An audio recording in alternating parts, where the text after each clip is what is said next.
on their mobile. And the important thing about us is that we built from scratch. We have a full banking license, we've built the technology from scratch, and we are really out there listening to what customers say in order to create a product which is quite exciting. But why is the title of this Post-Truth Banking and Nasty FinTech?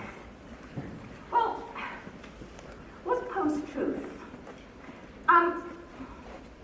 2016 was a very, very interesting year. We had quite a few surprises. We had the concept of fake news. We had the concept of, well, what happened with the EU referendum in the UK. We had the US presidential elections. And an awful lot of people talked about the concept of, was that driven by fake news? Was it driven by a whole new wave of thinking? And as a banker, as a technologist, as somebody that's been in the industry for 30 odd years, I did deliberate about whether I could come up here and talk about falsehoods, about being fake, and say it with a clean conscience.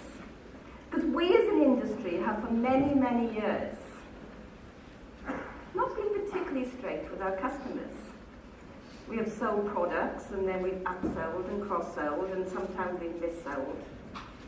We've had small print and sometimes we've blamed the small print on the regulators. We've had scandals, we've had mis-selling, we've had hype. And I was at a conference a couple of weeks ago when I was accused by a very, very sort of honourable panellist of, well, FinTech is all hype, isn't it? There's nothing behind it. And I think if some of that must be considered today. But what's nasty FinTech? And do we have the slides? Can we actually move forward now? Yeah, you can. So this is the definition of post-truth, where the year 2016, where emotion trumped fact. And nasty FinTech. I think it all started with a response from Trump to Clinton, sort of terming her the nasty woman. But what actually happened as a result of that you had a huge movement reacting in women's marches in January 2017, really reacting to the criticism that demanding truth was a bad thing. And what we have here on this photograph is lots of photographs of very famous women sort of fighting back against this post-truth era. But the opposite of post-truth is not fact. It's actually fighting back against post-truth. So what has this to do with FinTech? Well, I think that nasty FinTech is the movement to get more truth, to get more fact, to get more realism in the world of finance for the very first time. And what does that mean? It's all about artificial intelligence, it's all about fact rather than made up rhetoric. It's all about taking data and helping that data be more meaningful by using the best techniques to deliver something that's really different. And we talk a lot about the unbundling of services. I grew up in a world where banking was all about selling one product, and then once you captured the customer, selling more and more. In this new world, in this nasty FinTech world, we have the unbundling, more than just the unbundling of services, the unbundling of the banking model. we have something much more powerful. The unbundling of that data to give people more power. And how I describe this is that we have been, for many years, sitting in a business model that has been fixed, not changing, where the bank controlled the end-to-end process. Where the business model depended on that end-to-end process. But now we have people like ourselves, the Starling Bank, and lots of the other fintechs out there, breaking down that value chain, realizing that delivering the right things to the right customers at the right price is transformative and could change an industry for the better for customers.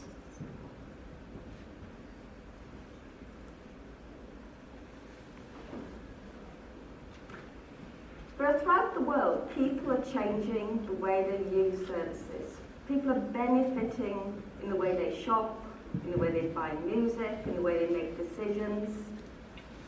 But up until now, we haven't seen a huge amount of change in the financial services industry. But you have this movement called the fintech, the nasty fintech, the rebels, the movement that are trying to fight back.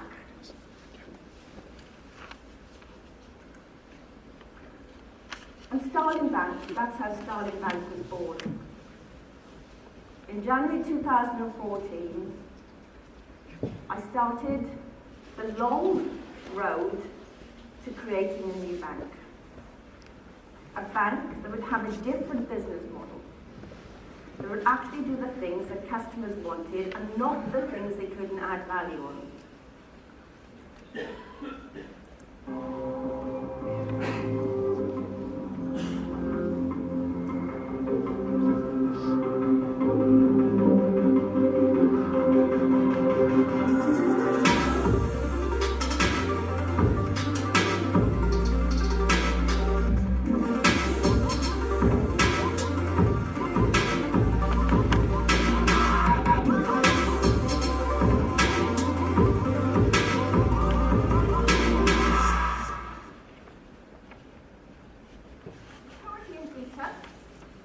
We've been in beta for the last 6 weeks. We're now in the app stores. Our objective is to work with customers closely over the next couple of months as we refine and develop our product. We're the first UK challenger to launch a mobile-only current account. People ask me, why current accounts first? Well, I say current accounts only. What I say is that current accounts are the product that we can actually transform by using technology to the greatest extent. The important thing is that we work on the things that we can transform and we can get huge value with. We're at the moment we're the only current account in the UK market from the UK New Digital Challenger. We've got direct access to faster payments. We're not going through any other bank. We've actually opened up those rails to other participants in the fintech ecosystem. We're the first bank to build PSD2 ready open banking APIs, and we've had considerable success in working with our partners to create this and bring it to market. I think I need to say something about PSD2. I think I'm the only fan of PSD2 for a long, long time. I started talking about PSD2 in November 2015. I believe PSD2 could be the biggest transformation in retail banking of the last 10, 20, 30 years. But it also gives us huge risks. We could be in the situation that if PSD2 is successful, and we have open APIs, and those open APIs allow people to develop on our platform, we as a banking industry could become invisible. And invisible is a good thing. If we are part of people's day-to-day life, integrated in everything they do, when they don't have to come out of something to make a payment, isn't that a good thing? When I talk to bankers, they say, No, it's a bad thing. We can lose control of the customer relationship. I think the days when we control the customer relationship and we think we're that powerful are over. We have to be driven by what customers want. And finally on this slide, we're the first UK bank to launch a marketplace offering and a developer platform. So what you get today from Starling Bank, you get an app, you get all the features of a traditional UK current account with faster payments, current account switching, direct debits, standing orders, and all the fast sort of new digital features we just shown. But what's more important is that people can actually build real applications on top of that platform today. And we embrace that and engage with the community in a very, very different way. You can go up to our website today and you can start using those APIs. You don't have to have a meeting with us. You don't have to have a presentation from us. You can just engage and do it now. And finally, the marketplace. We believe that we cannot be the best at absolutely everything. We believe in this new nasty fintech world where we're a movement actually creating value and truth for our customers. We all will focus on what we can do well and leave what we can't do well to others. So in our marketplace, we provide the current accounts, and other vendors, other providers of mortgages, insurance, loans come together to service our customers, linked in a very open API way. So that's what's different about Starling. We're never going to be a traditional bank. We're never going to be a traditional business model. We'll just focus. We'll focus on what we do well, which is provide day-to-day transactional type current account services. And the idea is that once we provide those transactional services and we're collecting the information, the customer's own data around those transactions, we'll use it for insight to guide the customer to get the best product from the best providers in a marketplace.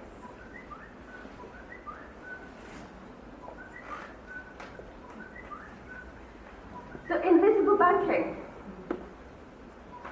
Are we actually terrified of the world where we no longer as bankers in the face of our customers, where you go into a shop and you buy your purchases and you never show your card and you never really go into your app to make a purchase? I think that we have to be wary of this new world and get ourselves ready because it could come. Open banking, many people believe it could transform this industry. I believe it will,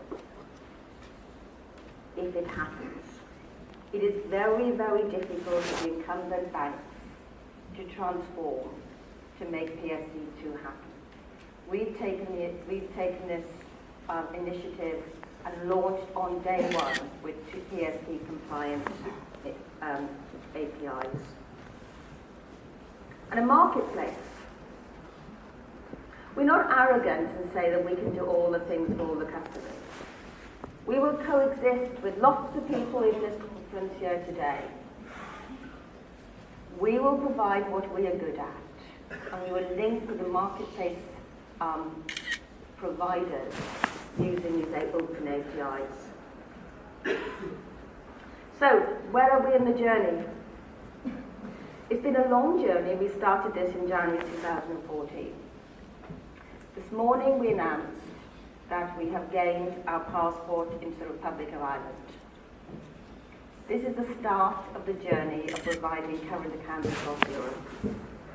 It's not going to be delivered tomorrow, we're still in beta, but it's our intention to develop and roll out across Europe. We're going to go current accounts across Europe rather than in the UK do lots and lots of different products. And finally, thank you. This time last year, I was at this conference and we were talking about what banking is going to be really looking like in a year's time. I think we're at the start of something very different. I think we're at the start of fintech actually engaging at a critical scale. It won't be by one bank becoming the competitor to RBS or Lloyds. It'll be because we, the fintechs, banks and non-banks, will cooperate together to create something that's very different for customers. Thank you very much.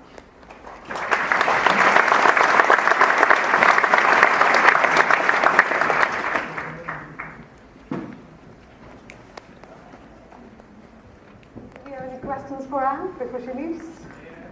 Yeah, that's one question.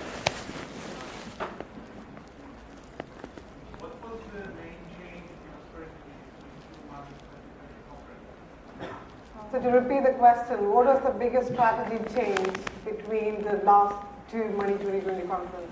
I don't think there's been a strategy change. I think there's a question of timing what's happened in the marketplace. What we've been seeing is that a lot of the competitors in the marketplace have been going from an intention to do one product to do lots of other products. What you find is a lot of the fintechs are finding it quite difficult to generate revenue from the prepaid card proposition. And those companies have decided to bolt on other things in order to get a viable and profitable product. So the market's changed around us. I don't think we've changed. I think in January 2014, I spent a lot of time on PSD1, okay? I was back at ABN AMRO and I spent a lot of time understanding PSD1. PSD1 brought the payment institution to the marketplace. It did. PSD2 brings APIs. It will have such a dramatic effect. So PSD1 created fintech in London. PSD2, I think, has the potential to really disrupt the industry. So I think that the environment's changed around us. Today we're confirming our strategy, which is all about, doing things that we're really good at.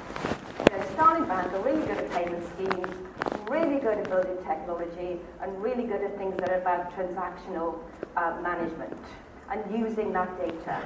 We're not going to do mortgages, okay?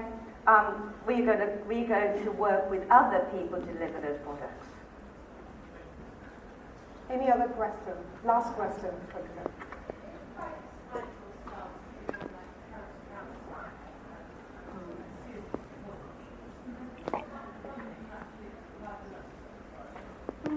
I think the question is a lot of people, there's lots of different ways of actually putting that configuration together.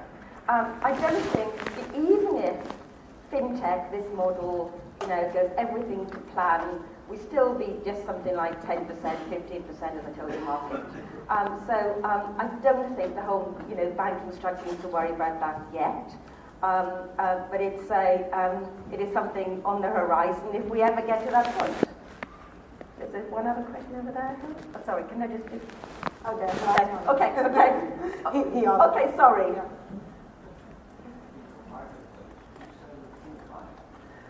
Oh, God, that's a very, very old-fashioned term, selling and buying. It's a bit like capturing your customer and cross-selling. I think it's be cooperating. To give you an idea, we've had 2 events in the last couple of months.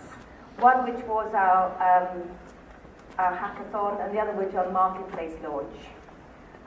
In our marketplace launch, we invited 120 people to an event in which we sat down and talked about and demoed how the marketplace could work. And we talked about the fact that this is not a traditional sales engagement. It's all about doing things and working in a very seamless way with people. When people buy SaaS services, when you don't embark upon a 3-month sale process. You know, you've defined a way of working together. And our marketplace is very, very open and visible. We publish everything. You know exactly where you are. You either level 1, 2, 3, or 4, or 5. And you go through those various iterations. So we're not selling, right? I think that people are coming along and saying, I want to be part of this. And it's very much a service we're offering to people who are like-minded. For our hackathon, we were really taken aback. We invited people and we had 300 applications, 100 turned up in the day, and people flew in from Australia for the weekend. So this is an illustration. Starling is the first, okay? We're the first bank with an open API and a marketplace, but we're not going to be the last, there's going to be others. But it signals the world could look very, very different in future. Thank you, Anne. Thank you. Thank you so much.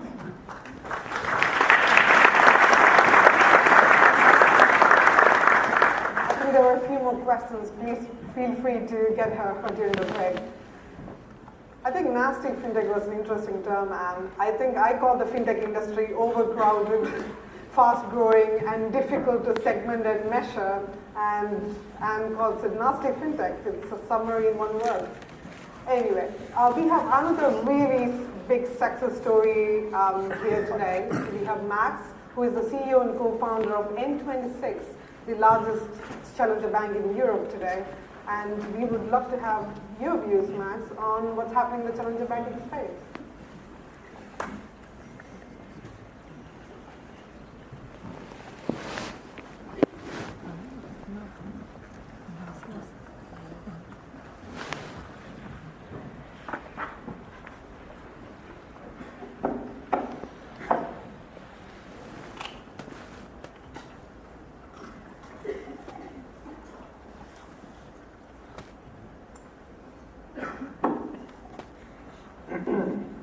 Good afternoon. My name is Maximilian Teintal and I'm co-founder of N26. It was said in the introduction, we are a challenger bank.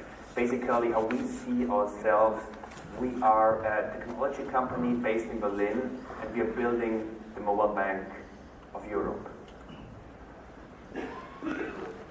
What's the product of N26? We are offering a mobile-first bank account. Around this bank account, we're plugging in best-in-class financial products, basically to cater to all financial needs of our customers.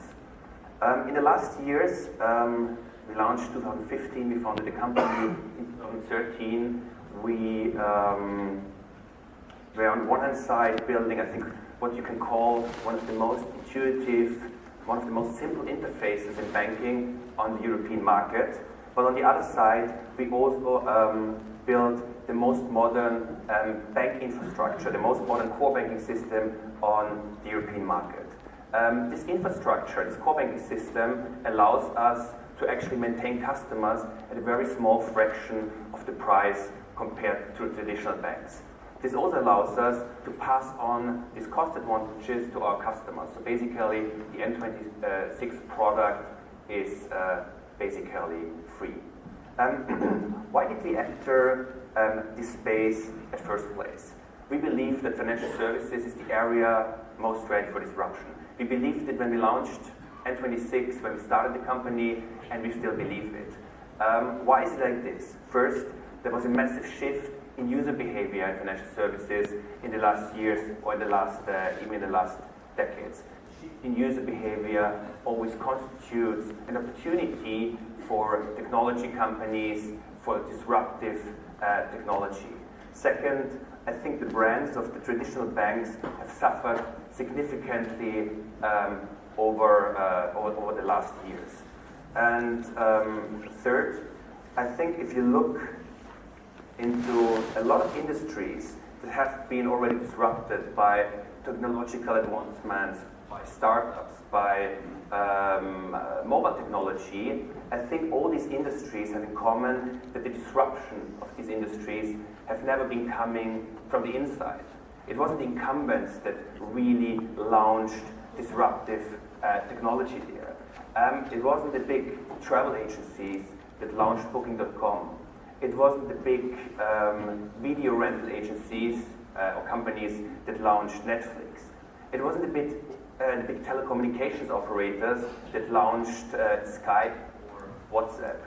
It wasn't the big record labels or music companies that launched Spotify.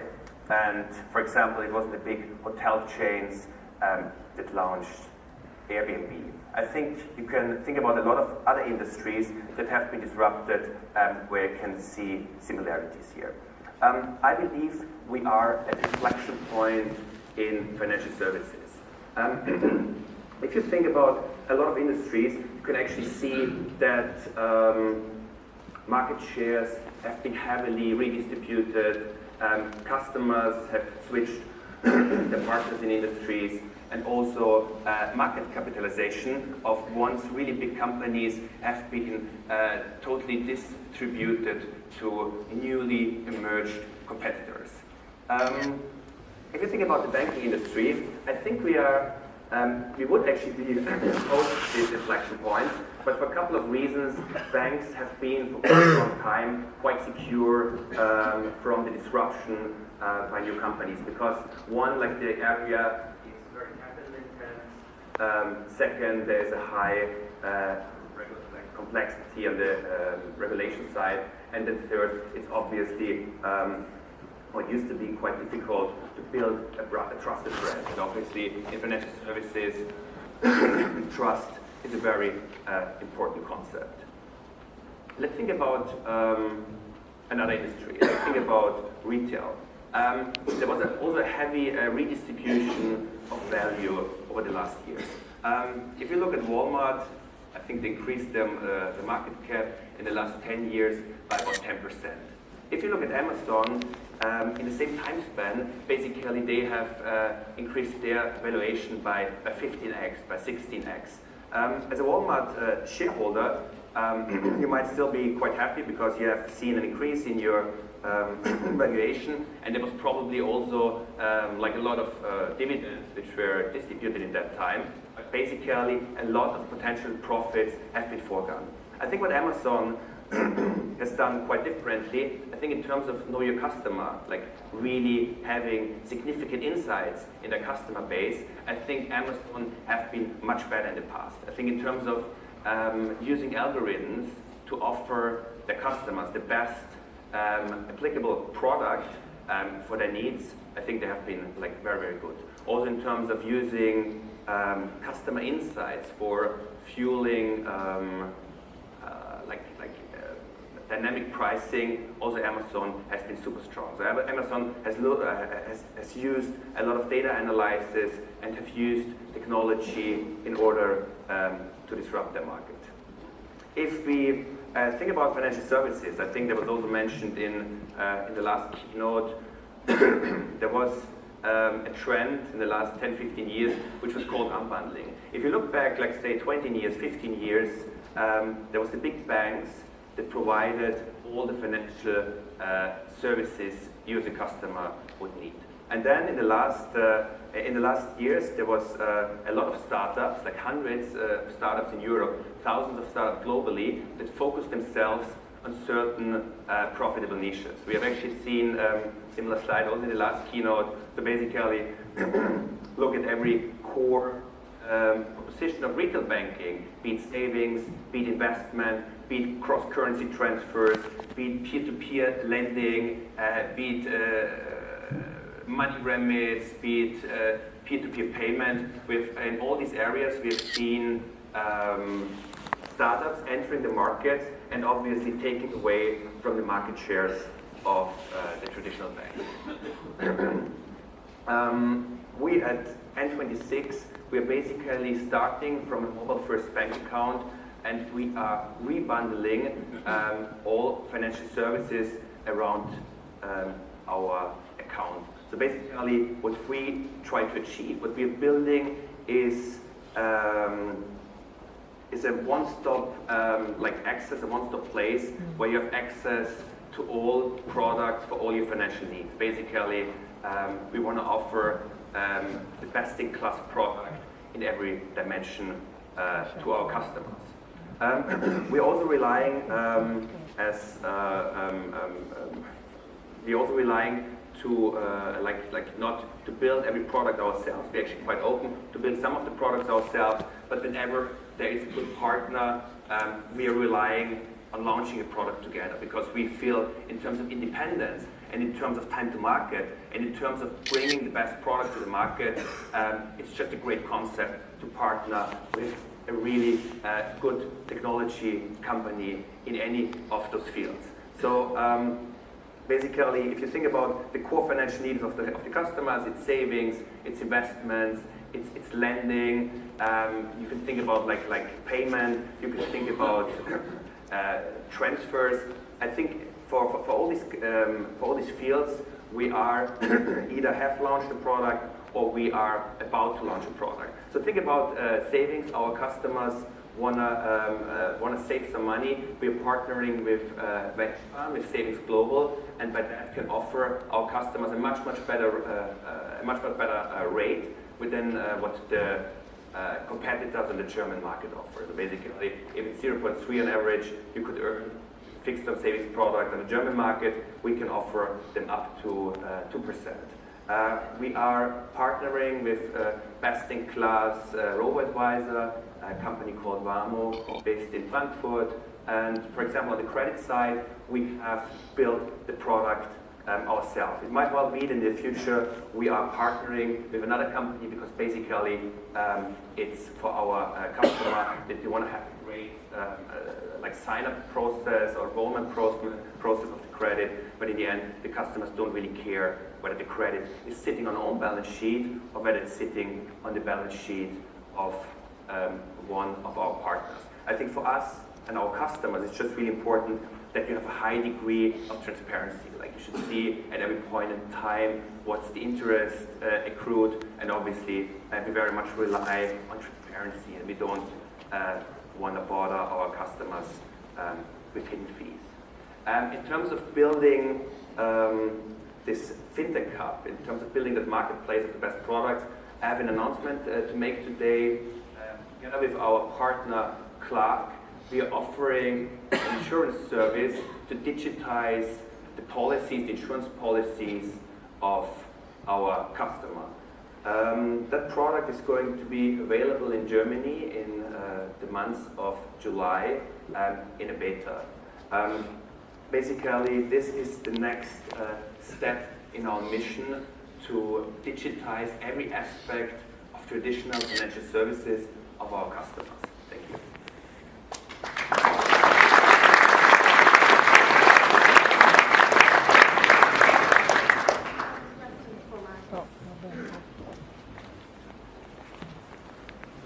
Yes,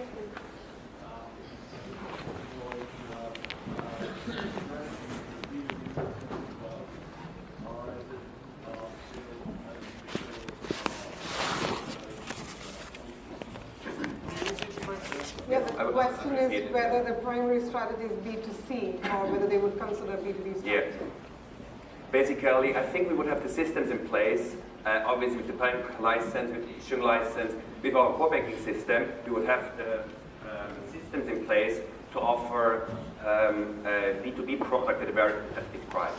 But we, at N26, we would rely on like really total focus on the customers and like on our core product. And right now, we just believe it like launching such a product and working on such a product which actually distract us from our core value proposition to provide the best financial services to private customers.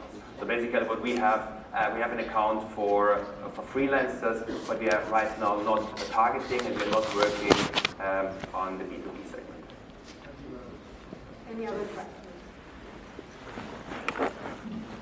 Your virtual account uses German IBANs. Do you see any problems accepting that in the different European markets? Yeah, that's a good point. So basically, we are operating in 17 different markets. We are currently offering a German IBAN. Like, from a legal perspective, obviously we have support by European Union, because obviously the financial service industry is a super fragmented industry. Like, fragmented means that you have German banks for German customers, French banks for French customers, Italian banks for Italian customers, and so on. And obviously European Union they never liked it, that you have to change accounts basically when you move from one country to the other. And basically, IBAN discrimination is illegal by now. So basically, the big utilities, they have to accept like a German IBAN, whether they are in Germany or whether they're in Austria or whether they're in France. And every employer legally would have to pay salaries also like to a German bank account. I have to say that we are like in heavy discussions with the regulator because it's not yet working in all our markets perfectly. And I think there should be much more done by the European Union to actually enforce those obligations. I wouldn't exclude the chance or the possibility that we are going to offer local IBANs in our main markets, but basically it shouldn't be any disadvantage. But we get a lot of feedback from our customers that basically like IBANs are not accepted by some merchants, but we together with our customers we are trying to change that. But like as I said, would also like to see much more support by the regulator and by the national government. Last question. Yeah. Brilliant. Thank you so much, Max. Amazing. Thanks for having me.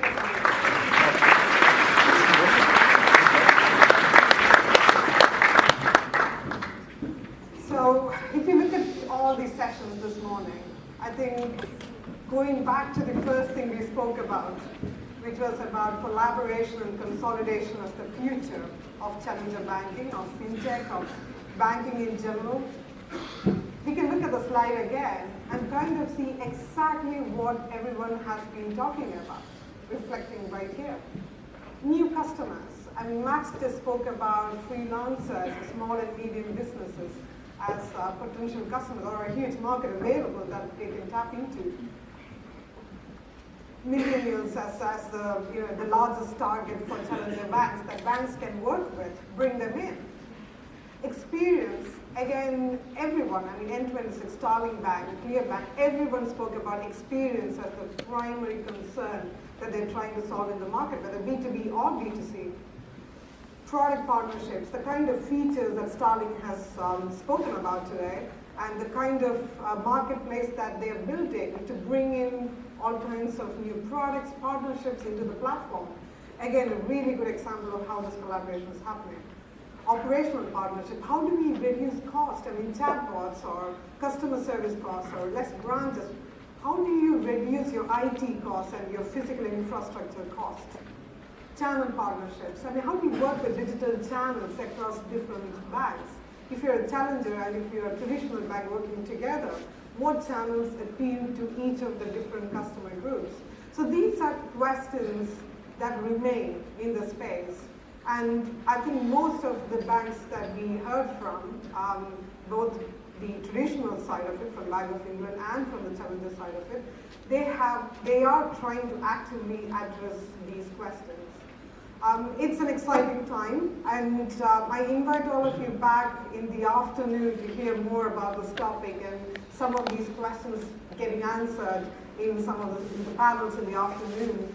But thank you so much for attending, and feel free to write to any of us with any other questions. Thank you so much.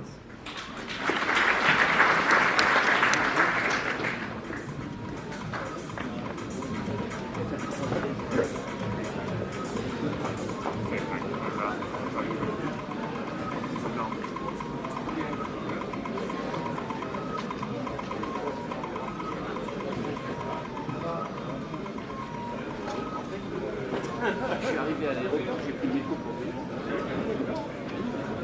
Je vais prendre un peu.